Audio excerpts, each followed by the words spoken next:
இருந்தா பிரைட்னிங் கொடுக்கறதுக்கு, skin glowing கொடுக்கறதுக்கு, டே பை டே ஸ்கின் டோனை லைட்டன் பண்றதுக்கு, இது எல்லாத்துக்குமே உள்ள ஒரு சூப்பரான பேக். டேன் ரிமூவல் பேக் அப்படின்னாலே அது கடலை மாவு தாங்க சூப்பராக இருக்கும். கடலை மாவு வந்து நல்ல ஒரு இன்க்ரீடியன்ட். டேனை வந்து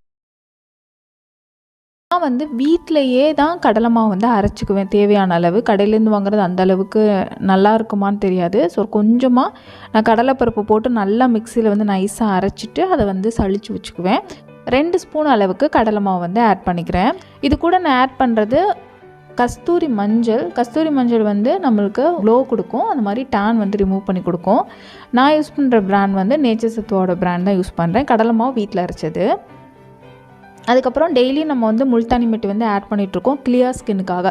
டெய்லியும் ரெகுலராக முல்தானி மெட்டி வந்து யூஸ் பண்ணால் ஸ்கின் வந்து நல்லாவே கிளியர் பண்ணி கொடுக்கும். குட்டி குட்டியாக பிம்பிள்ஸ் எதுவும் இருந்தால் கூட ரிமூவ் பண்ணி கொடுத்துரும். இப்போ இது கூட 1 ஸ்பூன் அளவுக்கு ஹனி வந்து ஆட் பண்ணிக்கோங்க.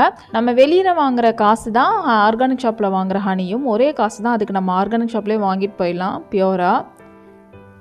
ரெகுலராக ஹனி யூஸ் பண்ணும்போது செம்மையாக ஸ்கின்னை வந்து டீப்பாக க்ளீன் பண்ணி கொடுக்கும். நல்ல மாய்ஸ்சர் கொடுக்கும், ஹைட்ரேஷனை வச்சுக்கும், வேறு லெவலில் ஒரு க்ளோ வந்து கொடுக்கும். பட் வந்து பிம்பிள் ஸ்கின்னாக இருந்தால் 3 days ஒன்ஸ் மட்டும் ஹனி வந்து யூஸ் பண்ணுங்கள். ரெகுலராக யூஸ் பண்ண வேணாம். இப்போ இது கூட குக்கும்பர் வந்து ஒரு 4-5 பீஸ் வந்து அரைச்சி வச்சுக்கோங்க. நல்லா நைஸாக அரைச்சி வச்சுக்கோங்க. இப்போ இதை வந்து ஒரு 3 ஸ்பூன் அளவுக்கு இதில் வந்து ஆட் பண்ணிக்கோங்க. நல்ல நைஸாக அரைச்சிருங்க, ஃபில்ட்ரு பண்ண வேணாம். இந்த பேக்கில் இந்த குக்கும்பர் ஆட் பண்ணுறது தாங்க ஹைலைட்டு. செம்ம சில்னஸ் கொடுக்கும் இந்த பேக்குக்கு, ஹைட்ரேஷனாக வச்சுக்கும், நல்லா வந்து டேனை வந்து ரிமூவ் பண்ணுறதுக்கு ஹெல்ப் பண்ணும், பிரைட்னிங்கும் க்ளோவிங்கும் கொடுக்கும் குக்கும்பர் ஆட் பண்ணுறதுனால. இப்போ இது கூட நான் நல்லா ஃப்ரிட்ஜில் வச்ச தயிர், சில்லுன்னு இருக்க தயிர் தான் யூஸ் பண்ணுறேன்.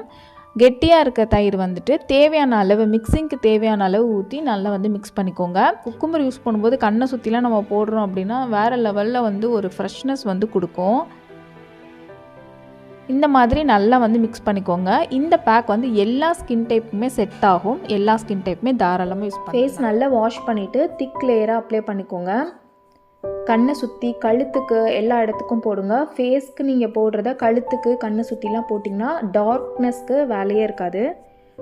இந்த மாதிரி திக் லேயராக அப்ளை பண்ணதுக்கப்புறமா ஒரு 10 நிமிஷம் விட்டுருங்க. அது ட்ரை ஆகிடும். ட்ரை ஆனதுக்கப்புறமா நீங்கள் வந்து வாஷ் பண்ணிக்கோங்க. நார்மல் வாட்டர்லேயே நீங்கள் வாஷ் பண்ணிக்கோங்க, இல்லை சில் வாட்டராக இருந்தாலும் இன்னும் சூப்பராக இருக்கும்.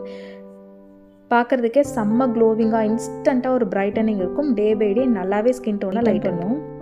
வீடியோ பிடிச்சிருக்குன்னு நினைக்கிறேன். ட்ரை பண்ணி பாருங்கள். அடுத்த வீடியோவில் நம்ம பார்க்கலாம். பாய்.